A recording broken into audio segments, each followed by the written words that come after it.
Hello and welcome to Soul Portals, exploring psychospiritual horizons with your hosts Cedric Spire and Deanna Nagel. Cedric is an author and therapist who developed the interview guidance model and is a pathfinder in the psychospiritual realm. Deanna created the essential soul care model, a model suitable for therapists, coaches, and healers. The monthly episodes of Soul Portals feature guests sharing insights from their personal paths and professional practices. Thank you for tuning in for the Soul Talk with all kinds of trailblazing teachers and guides as Cedric, Deanna, and guests explore new evolutionary landscapes.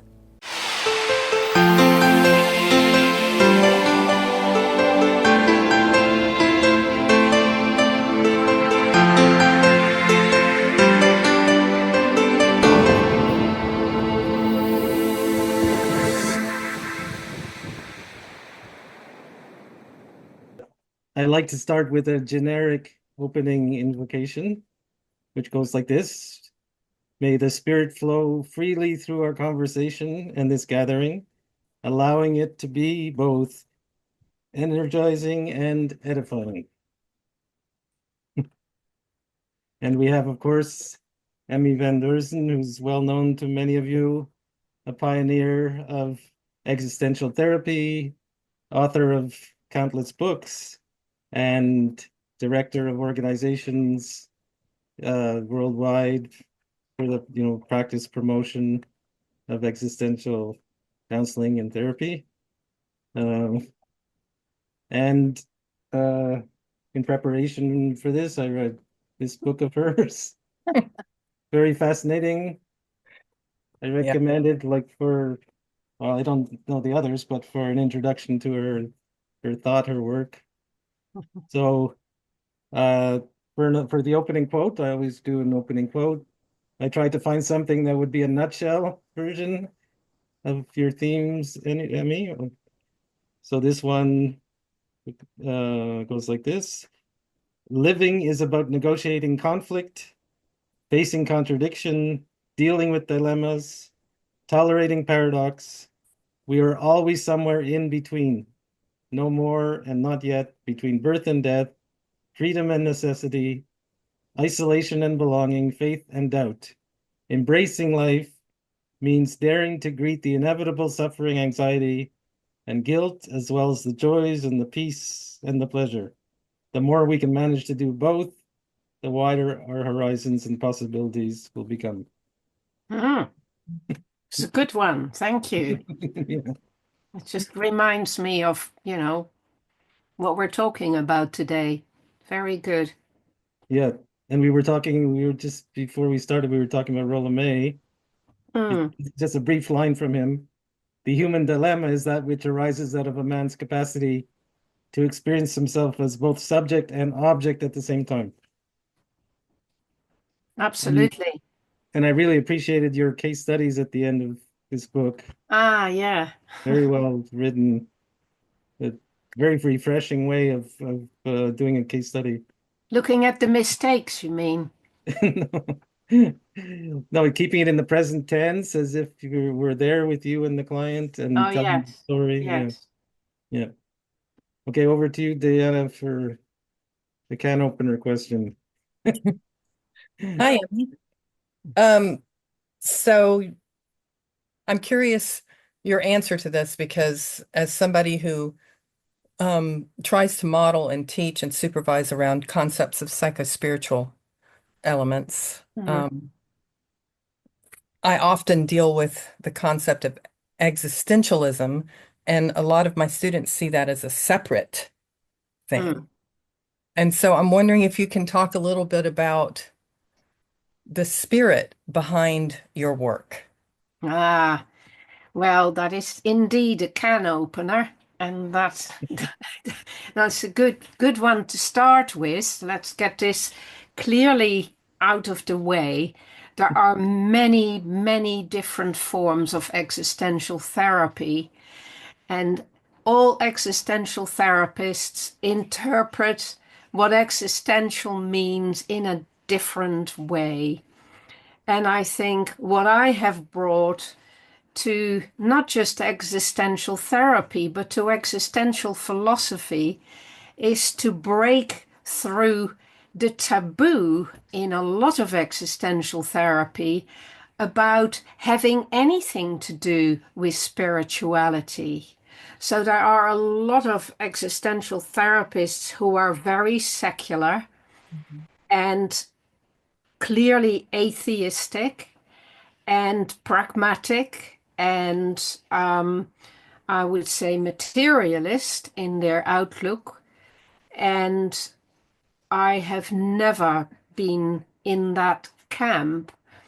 It is why I had disagreements with, the main existentialist, Jean-Paul Sartre in France, and Simone de Beauvoir, because they were very much of that secular ilk. And while I studied them very carefully, it was always with a certain reluctance. And of course, Heidegger is much more spiritual, especially in his later work. So that was an easier fit, but there were other problems with that as well. So really, for me to find my philosophical base, I couldn't lean in to French existentialism, which is where I started from. And I couldn't really lean into Heidegger either for various other reasons. So I had to go right back to what I think are the starters for existential ideas, which are people like Socrates, Marcus Aurelius, and then later people like Spinoza, and very much in the 19th century, Søren Kierkegaard and Friedrich Nietzsche. And then you might well say Nietzsche, he is the most secular of them all. He is the one who is the nihilist and who said, there is no God, we have killed him. Yes, but Nietzsche said those things in order to point out to us how absurd and bizarre that is, and how impossible it is, as he put it, to wipe away the horizon. And that is my perspective on what spirituality is. It is that which ties us to the wider horizon.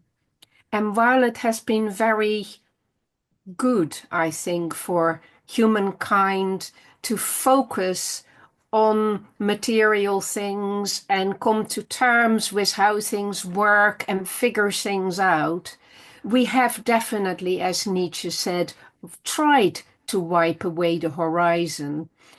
And I think that is now changing. I mean, it began changing a little bit in the 60s and 70s, but then we went into the 80s and 90s, which were full out materialism. And in philosophy, materialism is still very dominant. But I think with the way things are going in the world, we are reaching the limit of that secularism, and the time for a spiritual existentialism is upon us, in my view. And I do my best to show how we can connect between a more material and scientific way of looking at things and a more in-depth questioning, opening up, more spiritual, transcending way of connecting that up to a spiritual way of thinking about life. Yeah, some people call that integral, like the integral. Yeah, you could call it that. Yes, I call it dimensionalism because it is about recognizing that life happens at many different dimensions, Right. and that we're just not accounting for some of those at all anymore. Was there a point, something you can point to about your own, what they call spiritual awakening? in your own journey? Oh gosh, my spiritual awakening happened at birth, my friend. I was I was generated and conceived quite deliberately to incarnate higher spirits. My parents were theosophers, Oh, and you may be aware how the theosophist had done a similar thing with Krishnamurti, who they was a boy they found in India and they thought was, especially wonderful, and they wanted to educate him and make him into this very special person. And he, as soon as he was grown up, he moved away from all of that and he went his own way. And it was very interesting indeed, that whole story. But anyway, my parents did believe in reincarnation, and they did believe that they wanted, well, they're very, very good people, and they wanted to make a difference to the world, and they took it very seriously, and they believed that they had to raise us to do that, to work for the world, and to, well, mend some of the pain in the world, because they went through the Second World War and they were very traumatized by that, and that had a huge impact on me. So, from a very early age, I had conversations with, especially my mother rather than my father, about what life is and what death is. And I remember saying to my mother that it couldn't be circular, that people couldn't just go back and repeat the same things, that it had to be a spiral. And this is when my mother said, yes, that is exactly what Madame Blavatsky said. And she believed for a long time that I was the reincarnation of Madame Blavatsky. And as you can imagine, I had to rebel against this kind of thing quite a bit in my life, and get away from all of that, and what that had done to me as well as a person, having these beliefs which were quite far out compared to the other kids in the Netherlands, in the 50s that I grew up with. They didn't like me being different, I can tell you that for free. I was the only one who didn't go to Sunday school and all of that. But in a good way, it left me free to have my own experiences, because I was searching for what it was all about, and I reinvented paganism all by myself, really. I became, I had some very intense experiences in relation to the sun and the moon, and special moments where I felt uplifted and really called to do certain things in the world. And I was very serious about that, even from the age of 8 or 9. And this all became more so when I had this terrible traffic accident at the age of 10, and I had to be in hospital for several weeks with head injury that was quite serious, and I couldn't see anybody, and I had to be in the dark, and I had to be flat on a bed and constrained, and it was scary, but it was also a time when I had to think about life, and I had to be on my own, and I had to work some very simple things out about how not to panic and how not to disappear and all sorts of things. I've written about this in my book, Rising from Existential Crisis, because I do think that I learned an enormous amount on that hospital bed. And furthermore, after I came back to my school, having been away from school from May to September, and starting in a new class, and my friends having moved on to new friends and basically not belonging anymore. So, I thought I had it all behind me, but then a whole other things started that made things quite hard. So with all my new ideas and all my kind of good things that were happening in my mind, I then had to struggle quite a bit with reinserting myself into the world. That got quite serious at some points. For instance, when we had to do IQ tests in school, I'll tell you this one. And I just sat and watched everybody because I'd become very contemplative, in hospital. And I watched everybody. To cut a long story short, I came out with an IQ of 76, and my parents were told that I had to go to a special school for people who couldn't learn. And my father said, nonsense, she's a very bright girl, no way. And they just left me in school. And a year later, it was all turned around, and they in school said, oh, they made a terrible mistake. But it took a year, to turn that around. So those are quite difficult experiences that were kind of linked with that sort of aspirational stuff of wanting to be connected to higher powers and all of that. The realities of life were quite harsh by contrast to that. There was always that contrast, that tension. Yeah. But it seems like the experience you had, even though it was different than your peers at the time, the experience you had with your parents Hmm. gave you a wider lens Yeah. to Oh, yeah. Oh, yeah, absolutely. without Absolutely. the harsh, sometimes harsh, rigid rules. Yeah. Very much so, Diana. Yes, absolutely right. Yes, I'm very grateful to my parents that they did that. And, for instance, my mother, this is, early 50s, took me to yoga classes when I was like 1 and 2 years old, but it wasn't done in the 50s. Nobody even knew what yoga was. And it seemed bizarre to other people when I told them about it. But with hindsight, it set me on that path too. And I've done sort of yoga on and off all my life. And it has given me something about embodiment that I would never have discovered so early on if they hadn't done that. Yes, it was called the Lotus Circle, and we did yoga, but we also did other things. We colored in lotus flowers, and we heard stories from the Bhagavad Gita, because that's the sort of text in theosophy.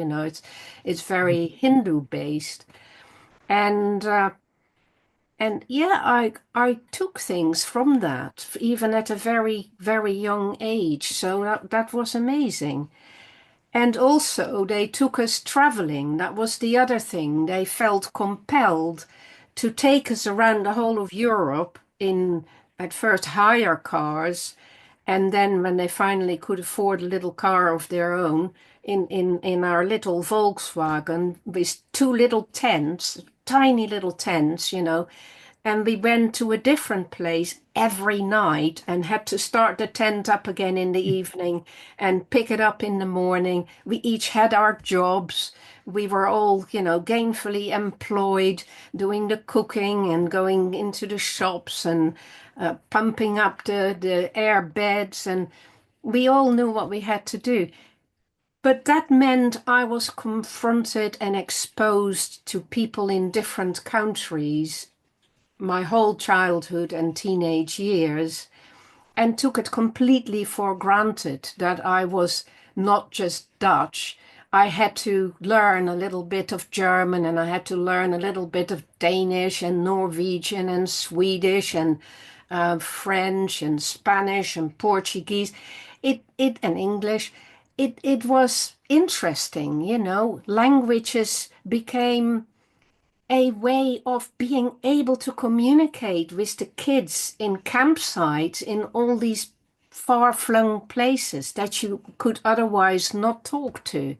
And it just became part of who I was, really, to be aware how difficult communication is when you speak different languages, and to be aware how important it is to make an effort and to have the patience for somebody to explain to you what they mean. I think all those things had a vast impact on me. In your daily life today, do you have a spiritual practice aside from yoga, or is that your main one? Is there anything else you do on a daily basis? Yeah, I do yoga and Pilates every morning for about 20 minutes. I have a dog who you might see in a moment because it's been a long day in the finance meeting already. And so I commune with the skies and the clouds, and especially with the trees. I have a deep connection to trees and to woods, and also to the cosmos, really. My mother took me to her classes in astronomy in The Hague, and I learned at a very early age about the skies, and I am a very keen observer of the skies at night and of the moon and that sort of thing.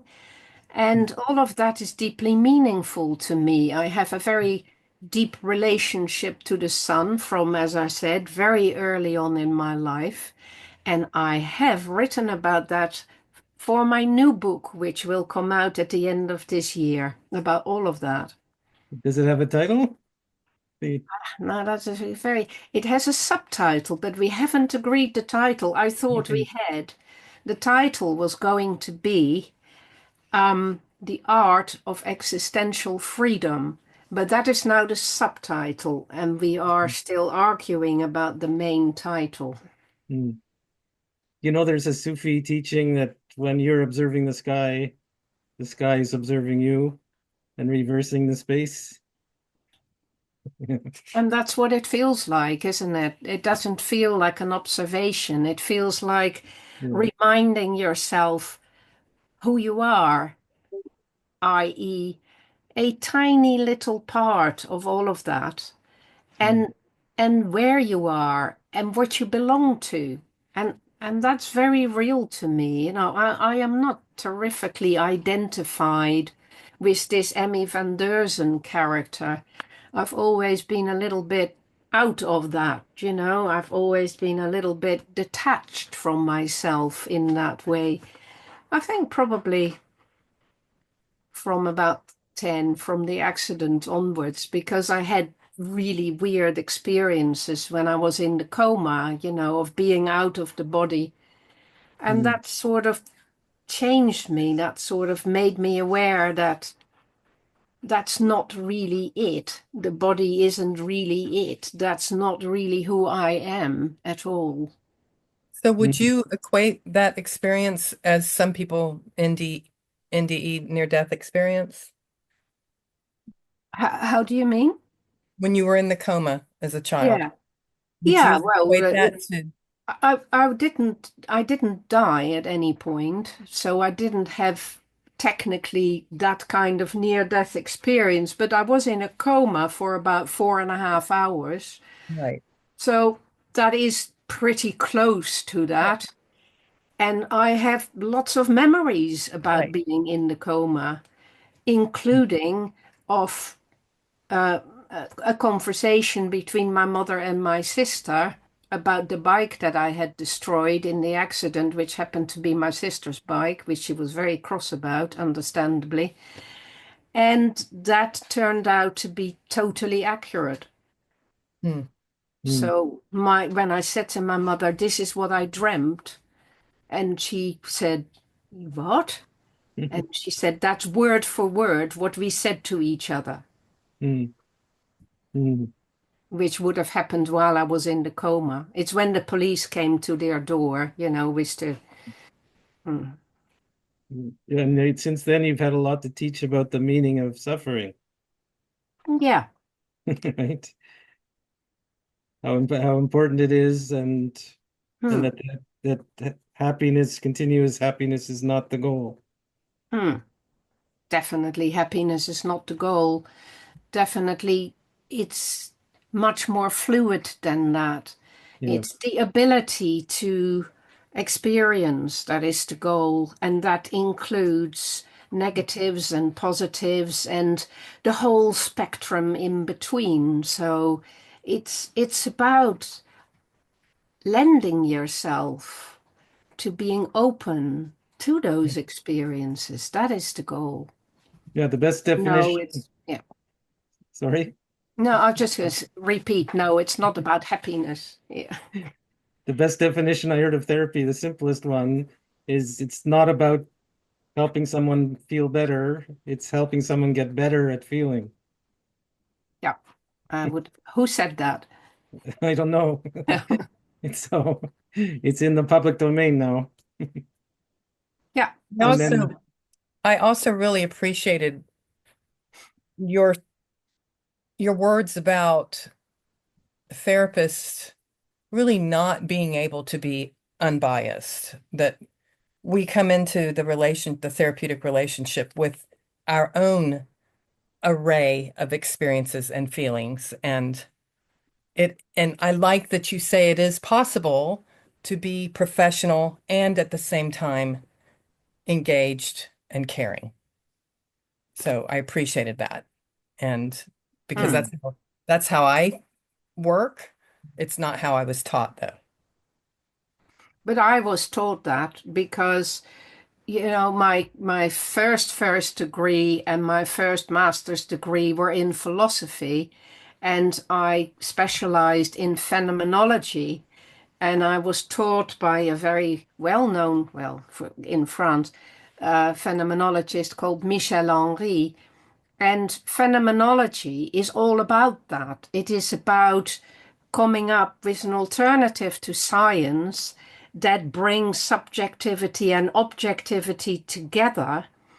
And one of the ways in which you start doing phenomenology is by becoming aware that everything we perceive and everything we connect with through a filter, through a lens, through a bias. So our bias is part of the way in which we perceive, and in some ways it gives us an edge. It gives us a take on things. And without having a take on things, we cannot make sense of things. So it can be very important to have that. I But agree. also it gets in the way. It both are true. It helps and it hinders. And so we need to be aware of it, and we need to clear the lenses when they hinder us seeing what is actually going on. And sometimes we need to just allow ourselves to trust our perceptions, even though they are biased always, and to offer our bias to the other to push against, or to take it as the first, bit of putting the spade into the ground, which can then be followed up by different ways of looking at things. So bias is important, inevitable, but can be worked with. Yeah. Yeah, and that for me, that comes from phenomenology, very much so. By the way, anyone can jump in the chat if you have comments or questions, and we'll read them. So therapy has its roots in philosophy, right? And part of your message is that therapists therefore must become philosophers. Yeah, I would like to think that were possible, but that's only ever going to happen in existential psychotherapy, probably. Not in evidence-based. For me, philosophers were the first therapists, when Socrates and then Plato spoke about philosophy, which means, of course, the love of wisdom. What they were actually doing, well, what Socrates' project was to speak with people, to dialogue with people about their perceptions of the world and, Diana, their bias about the world. What were their assumptions about the world? How would they define the concepts they were using? And then he would argue with them, showing it to be limited or wrong or biased, and looking at it from different angles until there was a sort of dialectical progression of eliminating certain things, bringing other things together, and eventually coming to a transcending kind of place where everything falls into its place and you can see how all of it is part of the truth in Right. some way, as long as you organize it properly. Yeah. That's Then it very doesn't clear. have to be a fight. That's very clear in your case studies that you at the end of this book, there's 4 case studies, and what you just said, you show how you practice that with clients on the ground level. Yeah. That dialectical process. Where, Yes, absolutely right. And that is so the more important when you work with couples or families or groups, because then you have the benefit of having people coming to something from different viewpoints. Mm, And that is never about who is right and who is wrong. It is always about what can each of you contribute to all of us understanding things better. And as soon as you shift the perspective to the task being that together we will puzzle together a bit more of what is true than any one of us on our own. if you weren't a therapist, you'd make a great mediator. We, Yeah, I've done we, that too. we Yes, my should, husband and I ran the Center for the Study of Violence and Reconciliation at the University of Sheffield for 10 years. okay. We should Well, send you to the skills are obvious. Yes. we should send you to the Middle East right now. Yeah, well, we were obliquely involved in the Good Friday Agreement in Ireland. Mm, And our colleague who worked with us, John Alderdice, is a psychotherapist, and he made some very, very important interventions as part of that process, which I'm sure helped that to come to and, fruition.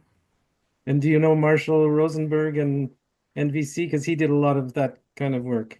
Yeah. It's very important work for us to use our psychotherapeutic abilities and our insights to work at the political level. I believe this is what the world is crying out for. Diplomacy doesn't work anymore, and certainly wars are not the solution, and it needs something more. And I mean, we not enough time to go deeply into this, but what would you do in extremely polarized situations like we have now?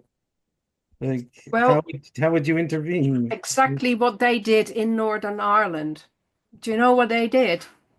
For 2 years, they didn't try to resolve anything. For 2 years, they just brought people together, and then they had lots of individual meetings with all the protagonists who were all, literally killing each other, to listen to them, Mm, not to argue with them, not to correct them, not to try to get them to get on with each other.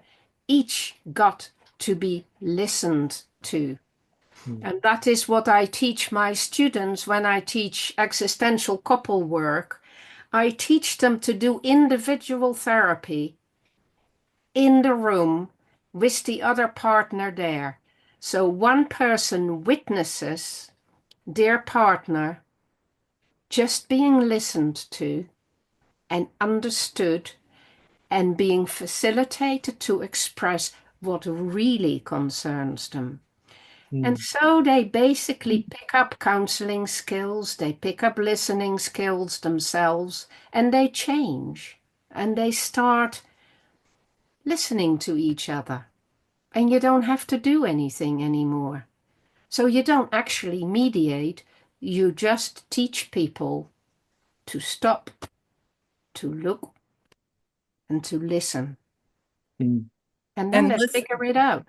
listen to hear, not listen to respond. Precisely. Yeah. Precisely. Mm. Which is an art. Mm? Not all of us were taught that as we came up in the world.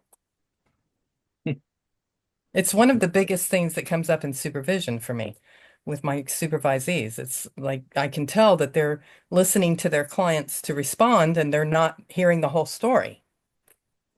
Yeah. Very true too. Yeah. And the other thing, when I did supervision, the thing that came up was what you write about is counselors and therapists using all kinds of methods and techniques, but not having like the vision and the purpose as the foundation for it all. It's the same problem.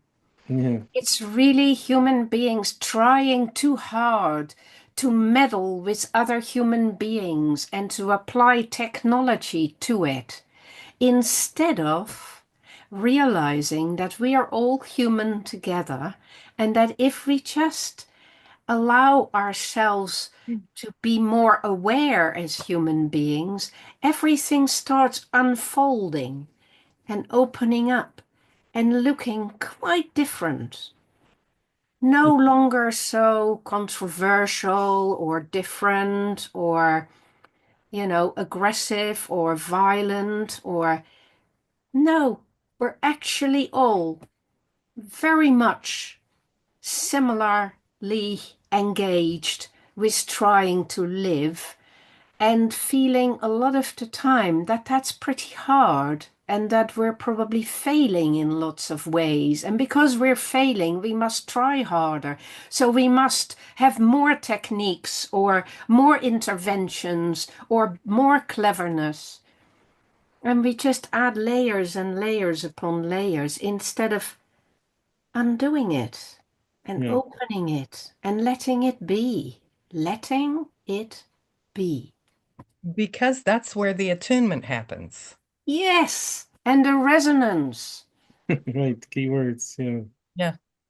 And the numinous moments, that's where they are born. Yes, And yes, the third alternatives, right? That's where your dialectical, it sounds, big word. absolutely. That's where the transcendence happens. Yeah. That's where the transformation happens. That's where we discover that actually there were no oppositions. There were just misunderstandings, misinterpretations, and different sides because we were afraid that where we were coming from was not going to be recognized, whereas we would quite like to be also where the other is, but we didn't think that was an option. Right. Yeah, like I always heard about couple counseling. I always heard that one person is just the spokesperson for the position, which is shared by both of them. Yeah. And they just, polarize on as spokespeople with Yeah, opposing. that's right. Well, Yeah. it's a bit like when I say to you, I don't actually identify very much with this Emmy van Deurzen character, because if I do identify, sometimes I do, identify with this character or with the business I run or with, a position I hold of chair of something or other, then I can become very narrow-minded suddenly, and I can get very stubbornly kind of embattled about things, wanting other people to see my perspective or the perspective of this existential way or this approach or that approach. But when I can be loose from that, gently kind of in and out of it, then I can actually allow myself to imagine, Cedric, what it is like to be you and sit there where you're sitting rather than where I'm sitting.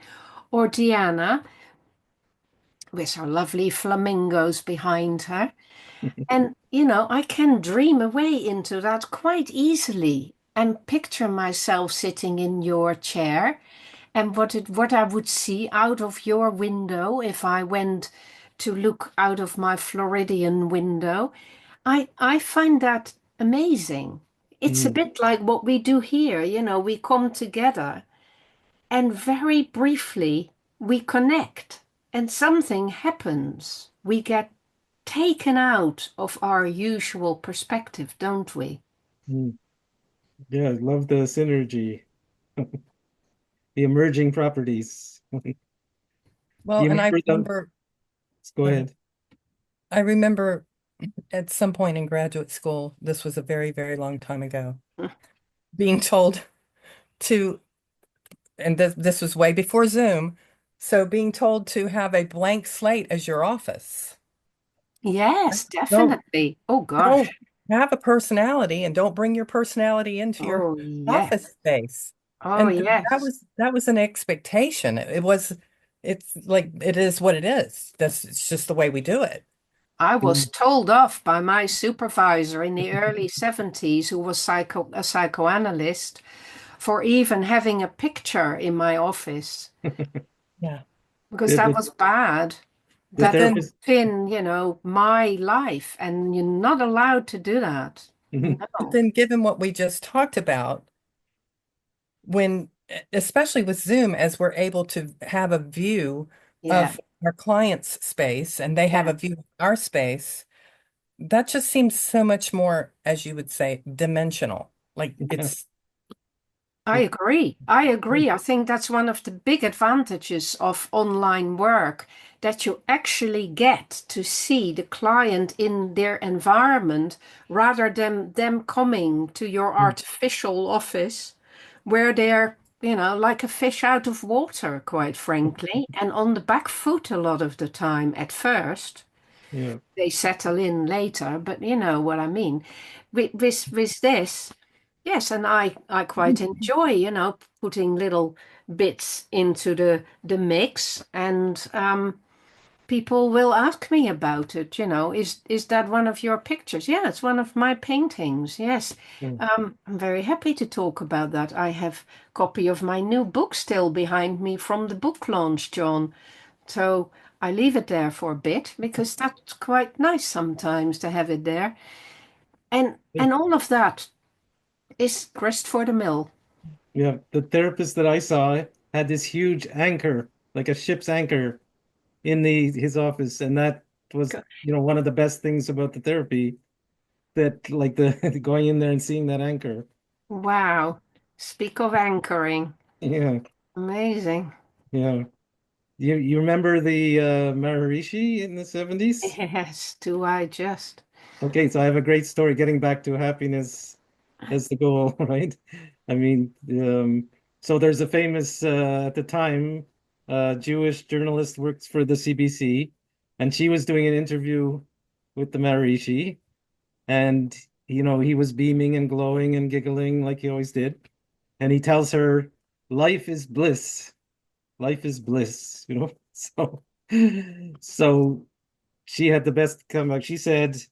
She looked him straight in the eye and she said, "Not in my experience." Good for her. Yeah. Good for her. Good for her. and that doesn't necessarily mean there's pathology behind that she said that, No, Oh, no. certainly She not. was just being Certainly not. yeah. human, Jewish, grounded, with the whole picture that Emmy's always talking about. Mm, goodness me. Well, think of some parts of the world at the moment, they would certainly not think that life was bliss. And they might never think it again. Yeah. Well, Uh, he was trying to say that background experience where you're not attached to either, the good or the evil, right? yeah. Or the happiness or the sadness. I think that's what he's referring to, that Yeah, behind the scenes sure. it's bliss, right? Yes. So But what would you say about that in relation to what you told us about your background awareness, like well, figure it's ground? it's perspectivism again, isn't it? Yeah. So, yes, you can go into a space where you can rise yourself above everything and kind of feel blissed out, if you like, and without taking any drugs. It's not difficult to do if you get into that modality of operating. And it can be a very good thing, when I'm out in nature. And at the moment, gosh, I look at all the blossoms that are coming out, and I can stand looking at these blossoms, and it does feel blissful sometimes. But I know it's a temporary thing, and that if I'm going to be of any use to the world rather than just have my bliss, then I have to be prepared to be more grounded than that as well.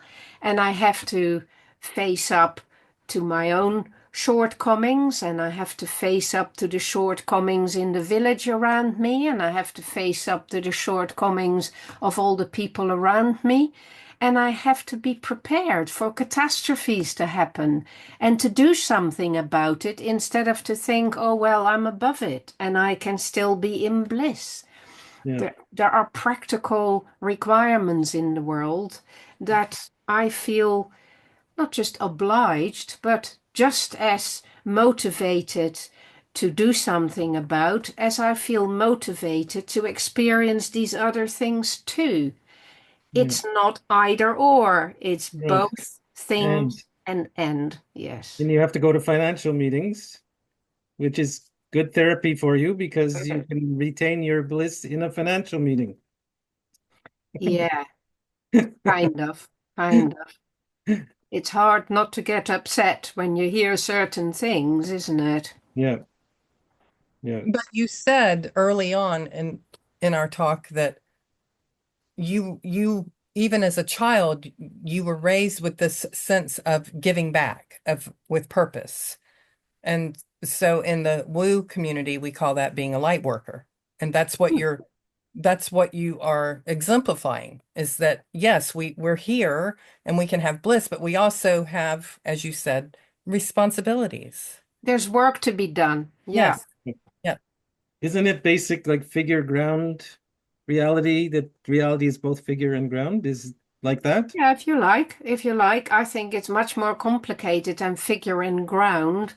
I think it's multidimensional, and you can look at it on one dimension or two dimensions or Mhm. three dimensions. Three-dimensional thinking is already quite hard to do, but four-dimensional thinking gets interesting if you add the process of time to it and you start thinking about your own movement in time over your lifetime and what you've learned and how you've changed and what that tells you, and going back to it and projecting forward into what will happen, not so long from now, when you become more incapacitated, and Mhm. all of that, comes into it as well. And it's not just a simple figure ground thing. It's about lending yourself to many different perspectives, Right. many different patterns, many different angles, many different ways of looking at things and experiencing things. Yeah, that reminds me of what Ram Dass said about insanity. It's clinging to one level and pushing Exactly. away the others. Yeah, well, he discovered that very much himself when he went through his training, didn't he? Yeah. Because he was quite extreme, as a young man, and he really had to be broken. That's how he always spoke about it, isn't it?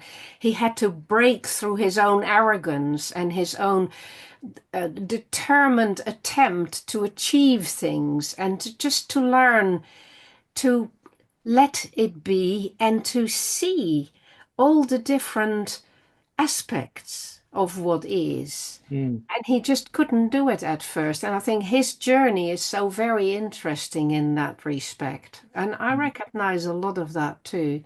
Mhm. But for me, it went a bit the other way around. I think I had to first teach myself to be more determined and to be more materialistic, because I started out being quite kind of, airy. And when I had acquired that capacity to earn my own keep and to keep, looking after other people and doing things in the world, then it felt like now I've come full circle. Now I can allow myself to bring all the bits together and to be more whole in it and to do all these things, all these different things. Like when I paint, I bring lots of different colors in and I bring lots of different perspectives in. So life can be more like that. Mhm. Danny, do you want to read a few of the comments? There's been a few comments there. Well, Right. I want to get to the question, which is, Yeah. I can lean into Edith Stein more easily than Heidegger when considering the meaning value of empathy. Who would you lean into for contemplating the role of empathy? Oh, always, always. The first one who really hit it off for me was Carl Jaspers. And Carl Jaspers really is brilliant about it. And he lived it as well. In his own life, he lived that empathy. And for Jaspers, empathy is really about participating in the other's life. It isn't just about understanding. It isn't just about Einfühlung, the feeling into somebody's life, but it is to make it your own, to make it your own, to let the other's experience course through your veins. And that is what I do with my clients. I allow their distress. I know you can't teach students this. This is for, level, and I don't know, 3, 4, 5. In the beginning, of course, you can do these things.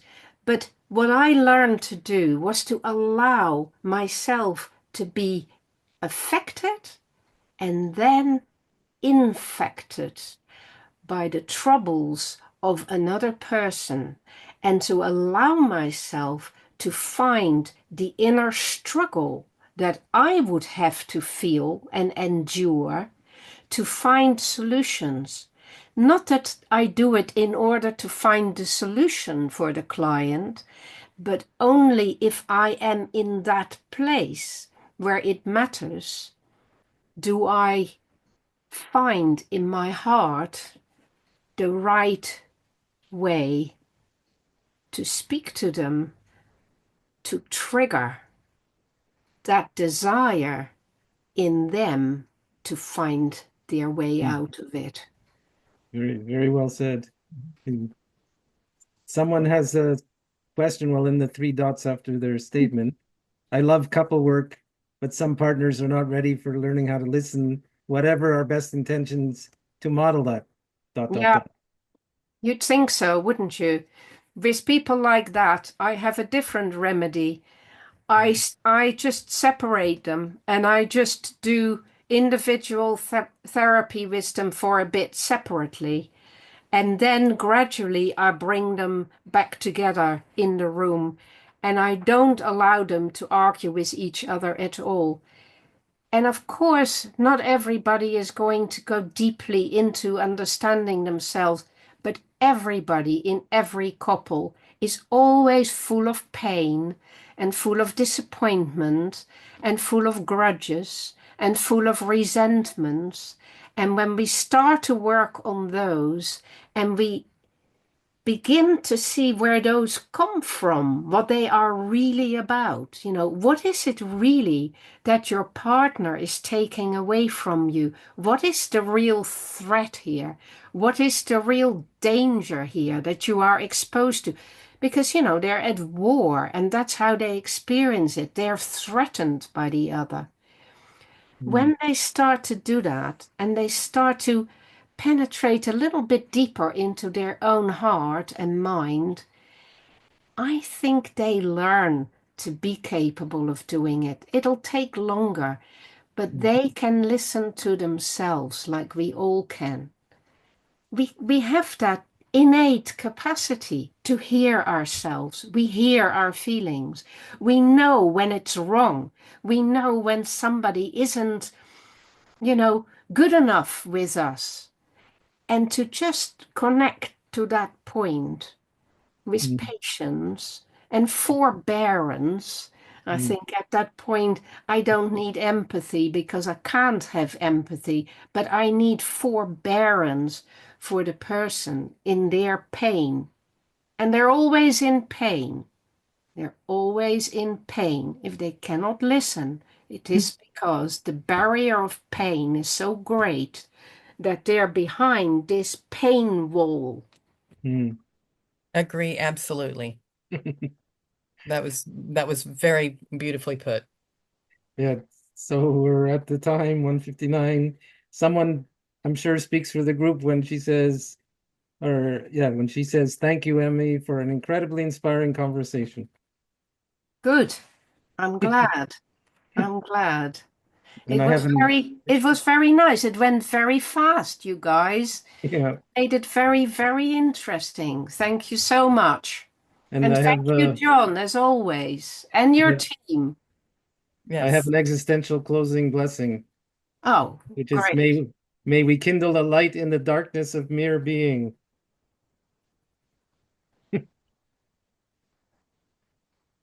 I stand with that. I bow to that. Thank you. Thank you so much. Thank you for being here.